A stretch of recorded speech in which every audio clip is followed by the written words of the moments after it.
Green peas gravy பண்ண போகிறேன். அதுக்கு தேவையானது க்ரீன் பீஸு, பொடியாக சாப் பண்ண ஆனியன், பொடியாக சாப் பண்ண தக்காளி, நல்லா பொடியாக சாப் பண்ணிக்கணும். கிரேவிக்கு டொமேட்டோ ஆனியன்லாம் நறுக்கி போட மாட்டேன், நல்லா பொடியாக அந்த மாதிரி சாப் பண்ணி தான் போடுவேன். அப்போ தான் நல்லாயிருக்கும். நல்லா 10 முந்திரியை பாலில் ஊற வச்சுருக்கேன். அப்புறமா நல்லா அரைச்சிக்கலாம். ஊறினோன்னா எதுக்கு முந்திரியும் பாலில் ஊற வச்சு அரைச்சி போடணுன்னா, ஃப்ரெஷ் க்ரீம் கிடைக்கலன்னா இந்த மாதிரி ஆல்டர்னேட்டிவாக யூஸ் பண்ணிக்கலாம். ஊற வச்சா முந்திரி பருப்பை அரைச்சிக்கலாம் பேஸ்ட்டும். 2 ஸ்பூன் எண்ணெய் வச்சுருக்கேன், காஞ்சிருச்சு.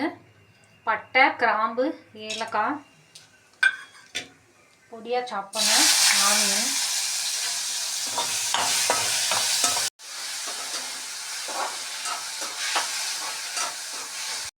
பொடியாக சாப் பண்ண டொமேட்டோ,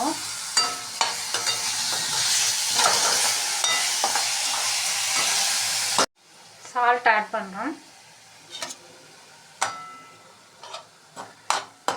வெங்காய தக்காளி வதங்கிடுச்சு. மஞ்சள் பொடி 1/4 ஸ்பூன், தனியா பொடி 1 ஸ்பூன், மிளகாய் பொடி 1/2 ஸ்பூன். நல்லா மிக்ஸ் பண்ணிடுவோம். 80 ml தண்ணி ஊற்றுறேன், 3/4 கப்பு. இதில் ஃப்ரெஷ் பட்டாணி ஆட் பண்ணுறேன். நல்லா மிக்ஸ் பண்ணலாம்.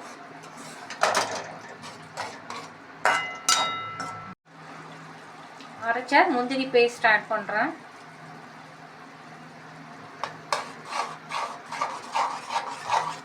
கிரேவி நல்லா கொதிச்சிருச்சு. மேலே பொடியாக சாப் பண்ண கொத்தமல்லி, ஸ்டவ் அணைச்சிடுவேன். Ready green peas gravy. Green peas gravy சப்பாத்தியோட ரெடி சர்வ் பண்ணுறதுக்கு.